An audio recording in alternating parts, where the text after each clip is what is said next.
Salut l'équipe, j'espère que vous allez bien. Aujourd'hui on se retrouve pour les pronostics de mercredi. Alors j'essaye de faire un test avec le micro, si ça marche je vais le garder, sinon je retournerai au son du téléphone, c'est pas grave. Enfin bref, pour aujourd'hui honnêtement j'ai hésité à faire cette vidéo parce que c'est très compliqué de trouver quelque chose d'intéressant.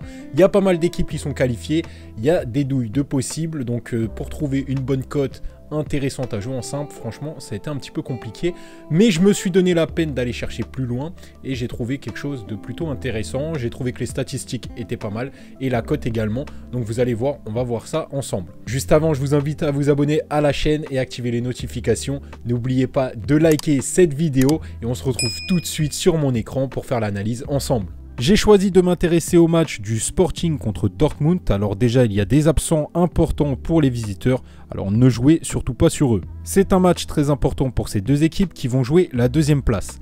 Statistiquement, le Sporting, c'est 100% de victoire à domicile et seulement 33% à l'extérieur pour Dortmund. Au niveau des buts marqués et encaissés, le Sporting a également l'avantage et sur les expected goals, c'est pareil. Par contre, attention, je pense qu'il faut quand même relativiser ces statistiques. Le Sporting joue au Portugal et Dortmund en Allemagne. Donc les championnats n'ont pas le même niveau. Je pense que le championnat allemand est quand même un petit peu plus relevé. Donc il faut prendre ça aussi en compte. De toute manière, on a vu dans les rencontres précédentes entre ces deux équipes que c'était assez serré, mais à chaque fois, c'est Dortmund qui gagne. Statistique intéressante, le Sporting prend le lead à la mi-temps dans 70% des cas lorsqu'il joue à domicile, contre 50% seulement pour Dortmund. Et ce qui m'intéresse, c'est les buts marqués en premier. Pour le Sporting à domicile, c'est 100%, en sachant qu'ils encaissent 100% de leurs buts en deuxième mi-temps. Et pour nos visiteurs, c'est seulement 20% de buts marqués en premier.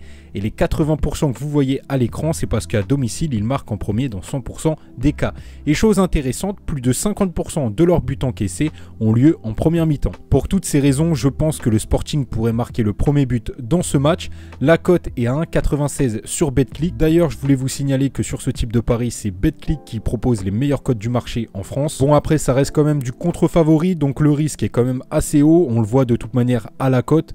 Bien évidemment, les statistiques sont à relativiser comme je vous l'ai dit parce que c'est un match qui s'annonce très serré. Mais toutes les statistiques sont en la faveur de ce pari. L'analyse globale du match également. Donc je pense que ça reste quand même intéressant vu la cote. Alors il y en a peut-être qui vont me demander pourquoi je ne le propose pas directement dans le VIP. Tout simplement parce que ça rentre pas dans la méthode que je me suis fixée. Là, c'est un contre-favori. Et personnellement, sur ce type de pari, je ne prends que les favoris. Mais en tout cas, tout va dans le sens de ce pari, même la variation. Donc si ça avait été un favori, personnellement, je l'aurais même joué. Enfin bref, normalement on se retrouve demain en Europa League pour une nouvelle vidéo. Je vous dis à la prochaine. Salut l'équipe.